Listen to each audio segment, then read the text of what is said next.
offered me the choice of contrasting points of view, one of a rich man and one of a poor man.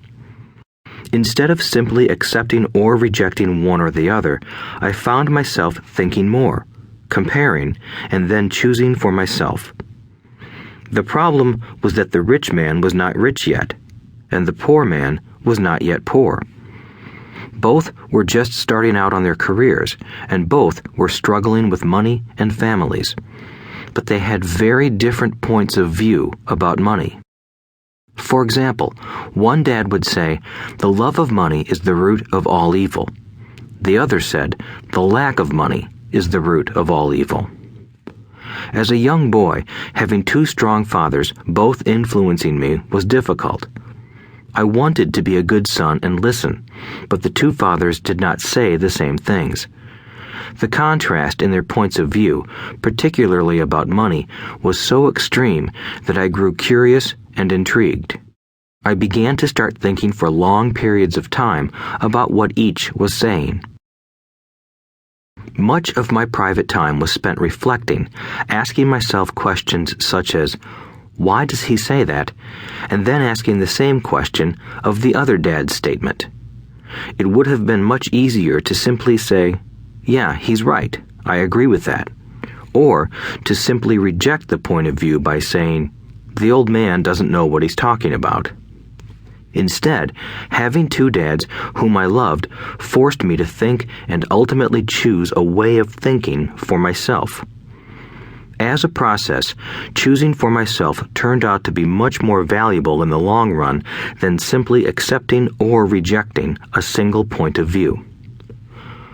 One of the reasons the rich get richer, the poor get poorer, and the middle class struggles in debt is that the subject of money is taught at home, not in school. Most of us learn about money from our parents, so what can poor parents tell their child about money?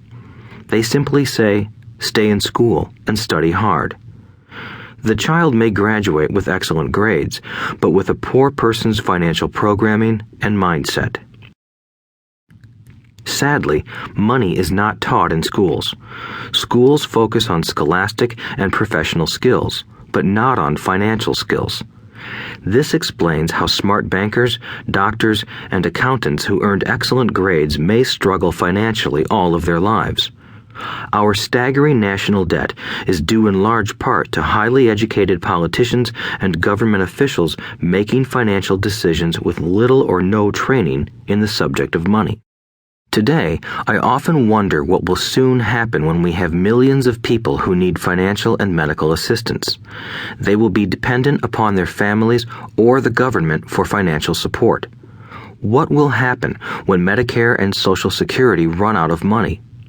How will a nation survive if teaching children about money continues to be left to parents, most of whom will be, or already are, poor?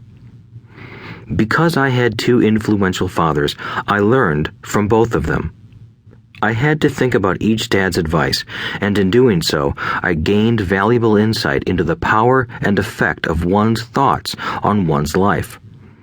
For example, one dad had a habit of saying, "I can't afford it."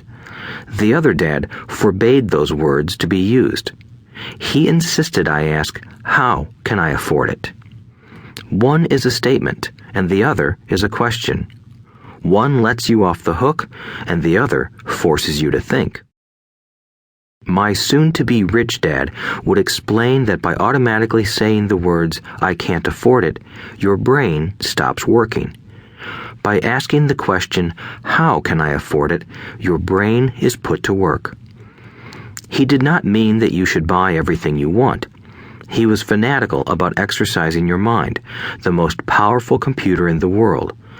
He'd say, "My brain gets stronger every day because I exercise it. The stronger it gets, the more money I can make." He believed that automatically saying, "I can't afford it," was a sign of mental laziness. Although both dads worked hard, I noticed that one dad had a habit of putting his brain to sleep when it came to finances, and the other had a habit of exercising his brain. The long-term result was that one dad grew stronger financially and the other grew weaker. It is not much different from a person who goes to the gym to exercise on a regular basis versus someone who sits on the couch watching television. Proper physical exercise increases your chances for health, and Por supuesto, y deshacer